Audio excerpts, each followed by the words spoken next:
Hi అందరికీ, this is Jagan. So నిన్నే మనం 3 days కూడా కాలేదు ఈ ఫ్రీ పథకాలన్నీ పక్కన పెట్టి విద్యా, ఉద్యోగం, ఆరోగ్యం ఇవన్నీ కూడా సఫిషియెంట్గా గవర్నమెంట్ కానీ చేయగలిగితే బాగుంటుంది అని. సో మనం 2 days అయింది మాట్లాడుకొని. సో నిన్న క్యాబినెట్లు జరిగినటువంటి ఫైనల్ డెసిషన్స్లో ఒక మంచి నిర్ణయం అయితే తీసుకున్నది క్యాబినెట్. సో ఇది ఖచ్చితంగా స్వాగతించాల్సినటువంటి విషయం. మన హెల్త్ పాలసీ ఏదైతే ఉందో దీన్ని చాలా ఇన్నోవేటివ్గా తీసుకొచ్చారు. నిజంగా చెప్తున్నా, ఇది అతిశయోక్తి అనుకోవాలా లేదంటే ఇంకోటి అనుకోవాలా నాకైతే తెలియదు, కానీ కరెక్ట్గా ఒక 1 week 10 days బ్యాక్ నేను అనుకున్నాను, ఇట్లాంటి ఆలోచన నాకు ఎప్పటి నుంచో ఉండే. సో హెల్త్ పట్ల కానీ విద్యా ఉద్యోగాల పట్ల జరంత సీరియస్గా ఇది చేస్తే బాగుండు అని అప్పుడు నేను అనుకున్నాను.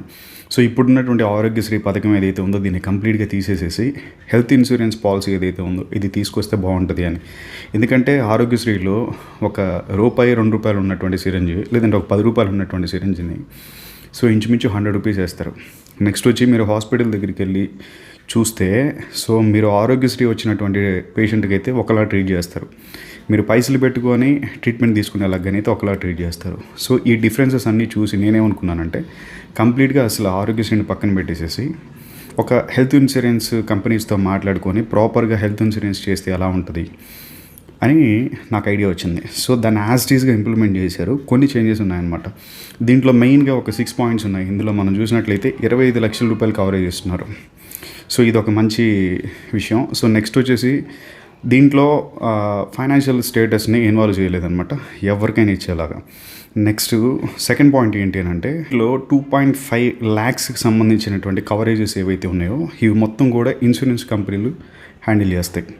సో 2.5 నుంచి 25 లక్షల లోపల ఉన్నటువంటి కవరేజెస్ ఏవైతే ఉన్నాయో ఇవి మొత్తం కూడా ఎన్టీఆర్ ట్రస్ట్ సేవా కేంద్రం ఏదైతే ఉందో, ఎన్టీఆర్ సేవా ట్రస్ట్ ఏదైతే ఉందో ఇది హ్యాండిల్ చేస్తుంది, ఇది భరాయిస్తుంది అనమాట. సో ఇంకొక పాయింట్ మనం చూసినట్లయితే 1.43 కోట్ల పేద కుటుంబాలు దీన్ని లబ్ధి పొందబోతున్నాయి. సో మిగతా ఫైనాన్స్ స్టేటస్ అటు ఇటు ఉన్నప్పటికి కూడా వీళ్ళు కూడా ఇస్తున్నారు కదా, వీళ్ళు ఒక 20 లక్షల మంది వరకు ఉన్నారు. నెక్స్ట్ మొత్తం కలిపి హాస్పిటల్స్ 2493 నెట్వర్క్ హాస్పిటల్స్లో 3257 చికిత్సలని హైబ్రిడ్ విధానంతో తీసుకురాబోతున్నారు.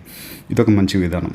సో కేవలం 6 గంటల లోపు మాత్రమే వైద్య చికిత్సల అనుమతిని కూడా తీసుకొచ్చే ప్రయత్నం చేస్తున్నారు అనమాట. చాలా మంచి ఇనిషియేటివ్ ఇది, ఖచ్చితంగా మనం కూడా అభినందించాల్సిన విషయం ఇది. సో ఈ రీసెంట్ హెల్త్ పాలసీ పట్ల మీ ఒపీనియన్ ఏంటి అనేది కామెంట్ రూపంలో తెలియపరచండి.